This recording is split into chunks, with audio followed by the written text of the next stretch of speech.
وعلیکم السلام ورحمۃ اللہ وبرکاتہ۔ اللہ رب العالمین خیر و عافیت میں رکھے اور ہم سب کو اپنا شکر گزار بنائے۔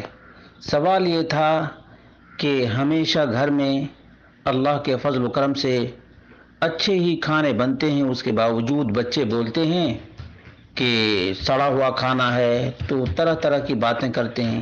اس کا کیا حکم ہے؟ اس کا جواب یہ ہے کہ یہ نبی اکرم صلی اللہ علیہ وسلم کی نافرمانی ہے، اور اللہ رب العالمین کی نعمت کی بے قدری بھی۔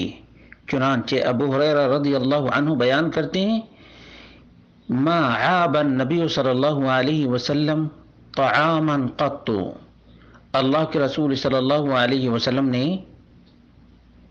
کسی بھی کھانے کی عیب جوئی نہیں کی۔ جو کھانا آپ کے سامنے رکھا گیا، آپ صلی اللہ علیہ وسلم نے اگر چاہا تو تناول کیا، اور اگر نہیں چاہا تو ہاتھ کھینچ لیا، لیکن عیب نہیں نکالا، عیب نہیں نکالا۔ ان اشتہا ہو اکلہ، اگر اللہ کے رسول صلی اللہ علیہ وسلم کو کھانے کی خواہش رہی تو کھا لیے، وَإِن كَرِهَهُ تَرَكَهُ، اللہ کے رسول صلی اللہ علیہ وسلم اگر تناول نہ فرمانا چاہتے تو چھوڑ دیتے تھے۔ صحیح بخاری 3370، صحیح مسلم 2046۔ معلوم یہ ہوا کہ بچوں کو تربیت دینی چاہیے اور بتانا چاہیے کہ اللہ رب العالمین کی یہ نعمت بہت کم لوگوں کو دستیاب ہے۔ جو نعمت سامنے آئے اس کی قدر کرو۔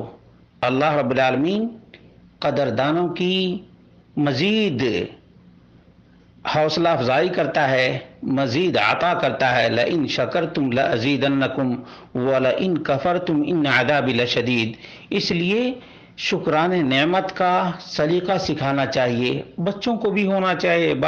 بعض بچے بڑے بھی ہو جاتے ہیں تب بھی یہ سمجھ نہیں کہ یہ کھانا کتنی محنت سے پکایا گیا ہے اور کتنی محنت سے یہ کھانا سامنے آیا ہے۔ اس کی قدردانی ہونی چاہیے۔ بچوں کی تربیت ایسے ہمیشہ ہی کھانے سے پہلے بسم اللہ، کھانے کے بعد الحمدللہ، اور کھانے میں عیب کبھی نہیں نکالنا چاہیے، کبھی بھی عیب نہیں نکالنا چاہیے، کیونکہ اس سے پھر ناشکری ہوگی، ناشکری، اور ناشکری میں اللہ رب العالمین کا بہت ہی عقوبت والا عذاب ہوتا ہے۔ اللہ رحم کرے۔